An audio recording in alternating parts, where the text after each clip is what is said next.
Hello, Jenny Hall here for Honeybee Stamps. Today I will be creating a patriotic farmhouse. I'm going to start with the farmhouse stamp set and the farmhouse add-on dies. But using the House Builder card base is a must for this project. It creates a foundation.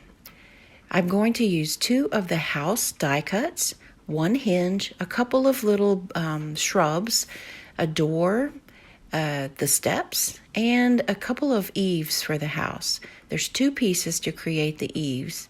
There's 2 pieces to create the door as well. I'm going to start out by working on the piece of medium gray, and this is the roof image. I'm going to just make a couple of score lines here to create the look of some shingles for a roof. They don't have to be uniform. I definitely used some straight lines, but then I decided that it would look nice just to have kind of a random shingle look. And then I'm going to do the same thing for the vanilla house base, and that's going to create the look of siding. Now I'm going to take those 2 vanilla die cuts that are the front of the 2 pieces that create the eaves of the house. I hope eaves is the right word. I'm not really sure, but it's going to be the second story where the windows are going to appear. And I'm going to adhere that to a piece of the same medium gray cardstock, and it's going to be flush at the bottom so that the roof will show through perfectly. And then using lots more liquid glue to adhere the roof down to the card base. Now I'm going to give this center look the look of glass for the window. And now I'm going to make the door and the stone steps, or I guess you could make them wooden steps, out of Pumice stone distress oxide, and then adhere those together. The great thing about creating this type of a project is I can customize any way I like. I can make different styles of doors, different kind of greenery outside, a different style of house, a 1-story or a 2-story. So there's so many possibilities. So I really wanted to use the add-on farmhouse here because it looks like a lot of the homes in my neighborhood. So I measured to see which pieces would actually be the columns in front of the house versus the pieces that would be the fence posts or the railing on the homes. And this railing looks just like the rail on the front of my house. Our house is like maybe 5 years old, and we moved here in August to St. Louis, Missouri. And I thought that would be really cool to recreate my house.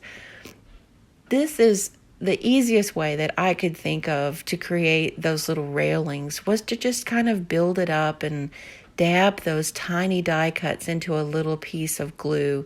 And then I thought as I went along, maybe there would be an easier way to just stack them up since I knew how far apart they would need to go. And so I dipped the tweezers into the little pieces of glue, and that was another way to do it. There's so many different ways to get from point A to point Z. And one thing I really love about making videos to share with you is to share some of the ways that I have found that work for me. They might not be the most conventional ways, but that's okay. If it works for me, then maybe sometimes it'll work for you. I'm going to put some of those columns, and it was at this point of the project that I decided that I needed to offset the door and not have it in the center of the house. Now, I wanted to create a front porch, and my house has the door offset as well, but I wasn't sure exactly how I was going to get that. So sometimes when I'm crafting, I just kind of know that I'm going to make up some things as I go along. That's part of the fun part of making a project like this. I'm taking the shrubbery and I used some foam in order to raise that up, and then some foam on the second story level there as well. Now, when I die cut the windows, all these little glass panes are part of the die cut. And so I added a little bit of that tumbled glass Distress Oxide ink. And now I'm going to put a double set of windows. I wasn't sure how the best way would be to have them go on. And actually, they went on a little crooked. So the whole set of windows kind of tilts up a little bit. But that, I think, kind of shows that this is a handmade card and that there are some little things here and there that are going to make it really unique, which I'm totally okay with. So I'm adding in all of those little tiny glass panes, and they all don't look uniform. They all look like they're like individually, like glass is going to have a glare to it, which I thought that part came out really nicely. And then I'm using the same die cut, but I trimmed it down so it would fit onto the little pointy parts of the second story. And then I've did the same treatment on the glass pieces as I did on the downstairs glass. And I really think that using the liquid glue just on my work surface worked out perfectly.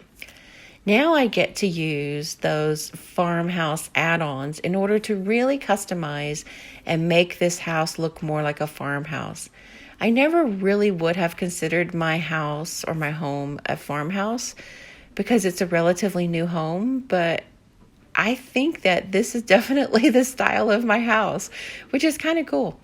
And so I have gotten a couple of different items from that add-on set, and I'm going to just stamp those with Memento Tuxedo Black, which is an alcohol marker friendly ink.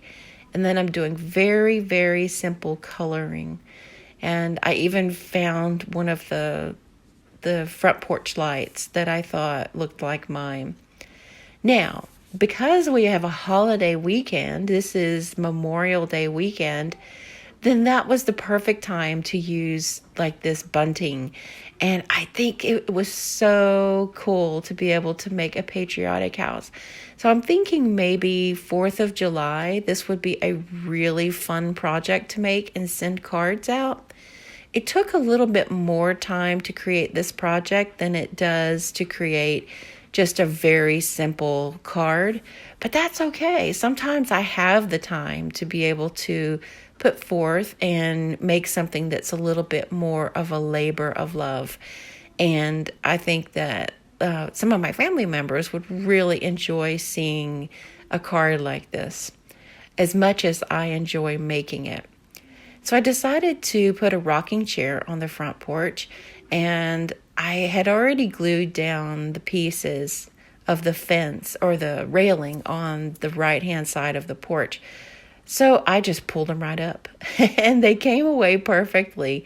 They were dry, but they went back down over because I wanted it to be realistic looking, where the rocking chair was actually on the inside of the porch railing.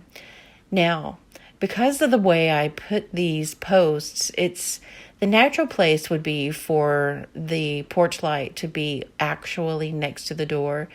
But because it didn't really show, I chose to offset it a little bit more than what it normally would be. And I think it's okay. It's up there, and that's the important part. Now these really cool little bunting pieces. And then there's got to be something on the front door.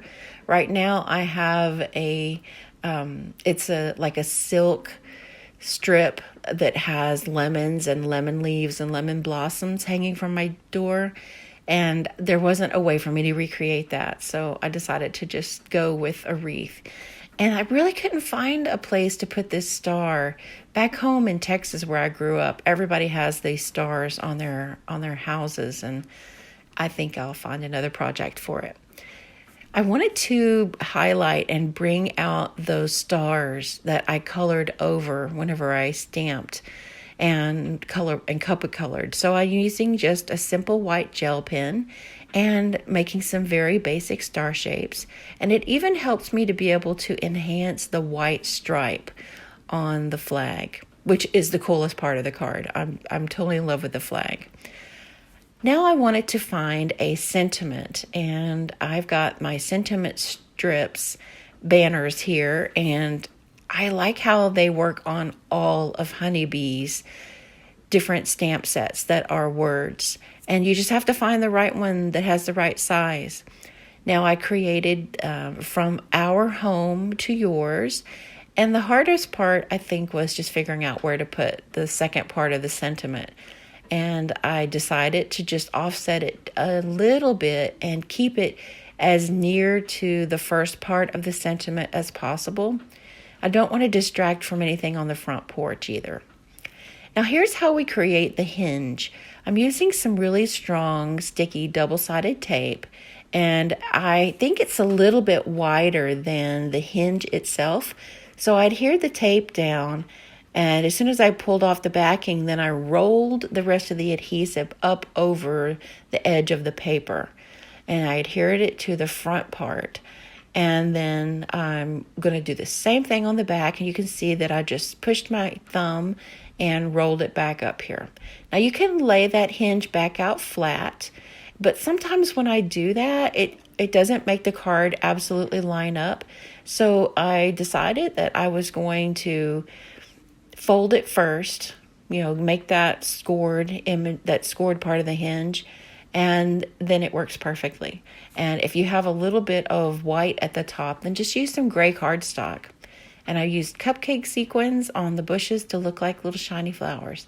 I hope you have enjoyed this project, and we would absolutely love to see what you create. Thanks for joining today.